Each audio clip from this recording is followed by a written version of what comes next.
Hi, I'm your host Vasco Duarte. Welcome to the Scrum Master Toolbox podcast, where we share tips and tricks from Scrum Masters around the world. Every day, we bring you inspiring answers to important questions that all Scrum Masters face day after day.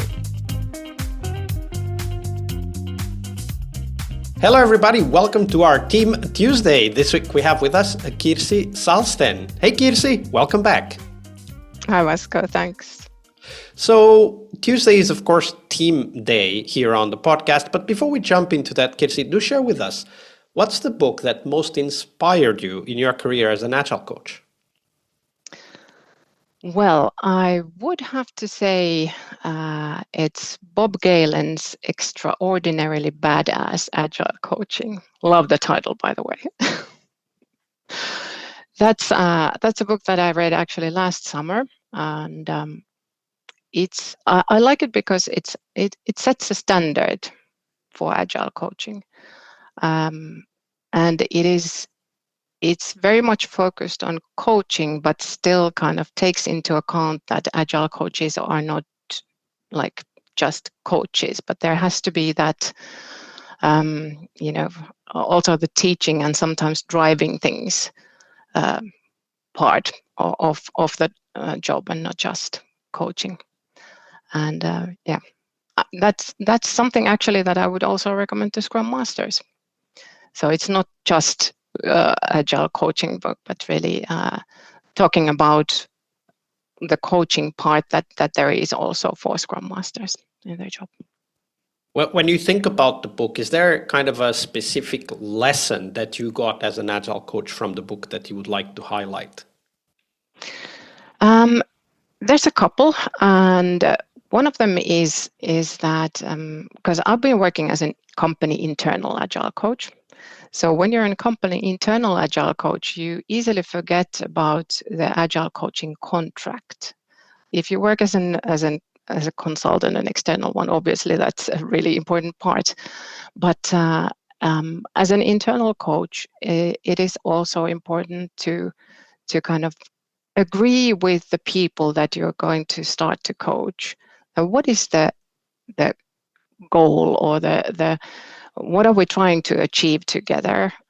What is the scope of the work, and how do we actually work together? And what is my role? What to expect from me, and what do I expect from the organization or the team or the department or whatever it is. So that discussion in the beginning is very important to build common understanding. That's one. And then maybe another, because I like these kind of concrete tools, another one is journaling, which I haven't done really since youth. So journaling as a tool to kind of self-reflect. So every day think about what I achieved today in regards to the bigger goal that I have agreed with for example, with the team or the department or the company, what went well, what didn't go so well, kind of a tiny retrospective, and what did I learn? And then you have that moment to stop and really reflect and learn. Absolutely. Journaling has been a great tool also for me personally, both at work and outside work. We are full people after all, and Exactly. Journaling can help with all kinds of aspects. So definitely something I would recommend. And of course, the Agile coaching contract, such an important tool in our toolbox. And it can be a Scrum Master coaching contract, as long as there's the discussion around what are the mutual expectations, the way we work together, what are we trying to achieve. I think those are incredibly important tools. Of course, we use these tools because we want to help teams, but sometimes teams kind of dig their own holes, to say something. And we want to explore one of those stories because we want to be able to recognize when that may be happening to our team. So, Kirsi, tell us a story of a team. Give us a little bit about their context, and then walk us through those steps through which the team kind of took maybe a negative pattern that was small at first and eventually grew and became a problem for the team? Mm. I have actually been kind of lucky, I guess. So there haven't been really destructive patterns in the teams that I worked with. There have been some that are related to psychological safety or the lack of it.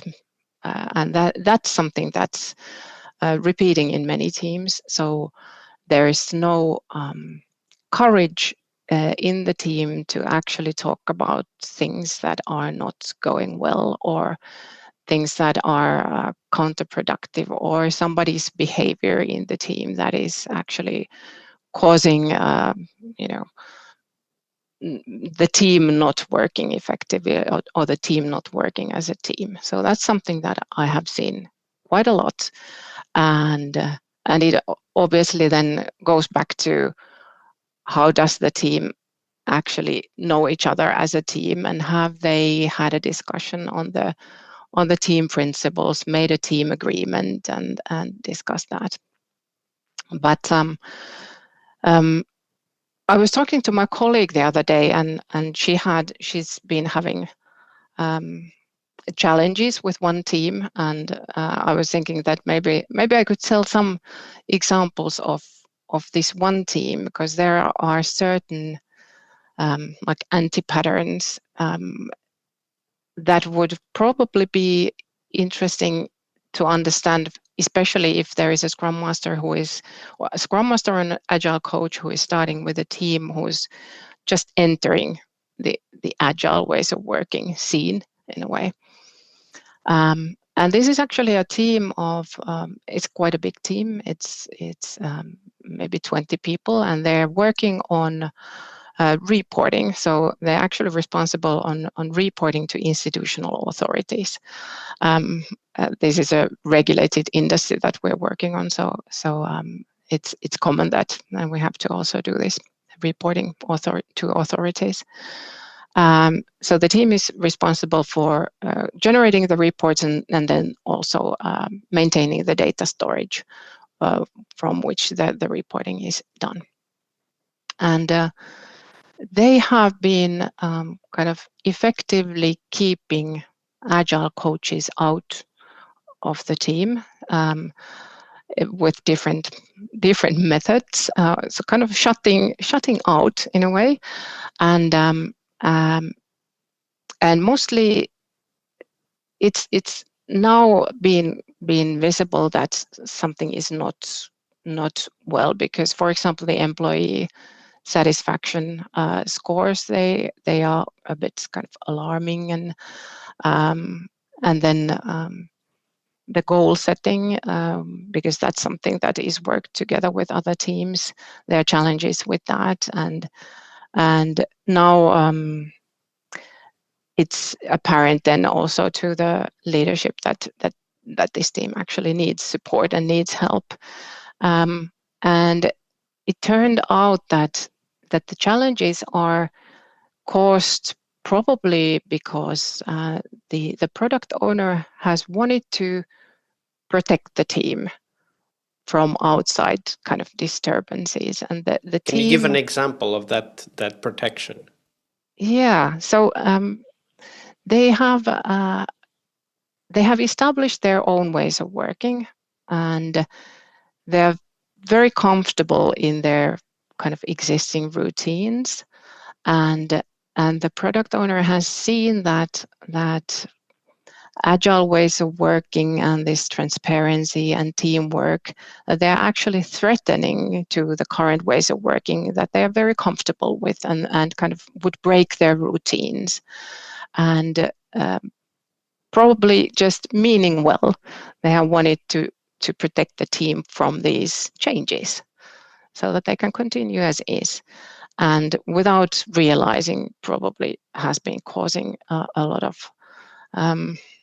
well, maybe not, I wouldn't want to say harm, but kind of they have been stagnant, because there hasn't been any possibility to actually work as a team and learn from each other and take the full benefit and all of that from the teamwork. So rather they be working as a group of individuals with their very siloed roles and siloed tasks and so on. And this kind of siloed ways of working, of course, have direct consequences. When you mentioned employee satisfaction scores, the one thing that comes immediately to mind is that probably these team members feel very lonely and with potentially a lot of responsibility for the work that they're doing, but they don't necessarily feel that they can be helped by the others, so they kind of feel lonely with the responsibility. Is that one of the patterns? Yeah, that is one of the patterns. And then also, if there is a change in the team, if somebody leaves or somebody is on a longer leave, then there's a bottleneck because nobody can fill them in. So there is no there's no support even in those situations. And yeah, I'm sure that there is also that feeling of being kind of left alone with your own challenges. And when there is that, I mean, you said when somebody leaves, but the leaving can be temporary, right? Like a sick leave or vacation or being called into another urgent project, which so often happens. That creates, I'm sure, tension. And maybe, I don't know, but maybe the PO wants to get that work done, but the person who used to be doing that work cannot do it because they're away, and then the team kind of feels conflicted. Should we take it, but we don't know it? And then when that person comes, will that person feel that we're taking their job away? Like, are these patterns also appearing in that team? Probably yes. So as I mentioned, it's my kind of colleague has been supporting them. So I don't know intimately all the details, but that probably is so. And there's also this. If you think that the kind of team structure, because it's a very big team, then there are like natural sub teams have been emerging, but they work very siloed. So there might be a couple of people who are working in a kind of a team, but then they don't discuss with the other kind of sub team. Or there's development work, and then there's also the kind of operational work, and they are kept separate. So they don't really talk to each other. So there are these mini silos, and not only the individual role boundaries, but then these kind of mini silos inside there. It also sounds to me, maybe that's not the case, as I don't know the team, of course, but it sounds to me that this team has been, maybe I want to say, performing well enough for no one to even really care to interfere with this state of affairs. Is that so?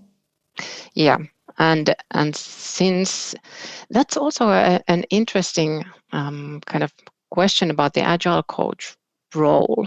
That reminds me when you asked that, is that when there is a challenging team, or Scrum Master role in that sense, when there is a challenging team, how much is it good to take the coaching stance only, and should you actually take a more kind of directive stance at some point and say that, hey, now this is what we are going to try, and let's give it a chance, and let's try it for a few sprints and see what happens, and then learn from there, and stick to it, stick to the team, and not just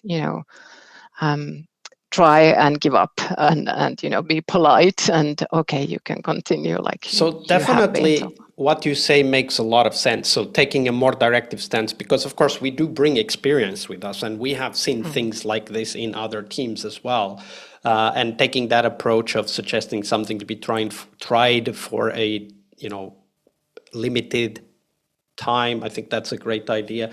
Another thing that I thought about was that this team must already have things they want to get better, like even stuff that individuals, not necessarily the whole team, feels needs to be improved. And I think that as Scrum Masters and Agile coaches, part of our job is also to surface those, because those can, even if they are small, over time they can become triggers for a continuous improvement atmosphere, not necessarily changing the mindsets. I mean, that might take a while, but at least to create some openness to try different things. Yeah, exactly. And when you find something that is small enough that people can see the benefits quite soon, if they start fixing that, then there's also seeing is believing kind of a impact.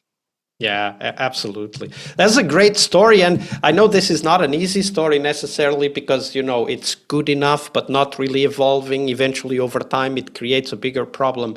And we are faced with these stories all the time. I mean, it might not be our team, but it might be a colleague's team, or it might be the organization as a whole. Even if our team is continuously improving, the organization as a whole is kind of stagnating. Like this stagnation anti-pattern can happen anytime and to any number of teams. So it's a great story. Thank you for sharing that, Kirsi. Thank you, Vasco. Tuesday is Team Day here on the Scrum Master Toolbox podcast. But tomorrow we talk about something that goes beyond the work we do with the teams. We will talk about how to lead change and what our guests have learned from leading and participating in change programs during their career. See you tomorrow. We really hope you liked our show. And if you did, why not rate this podcast on Stitcher or iTunes? Share this podcast and let other Scrum Masters know about this valuable resource for their work. Remember that sharing is caring.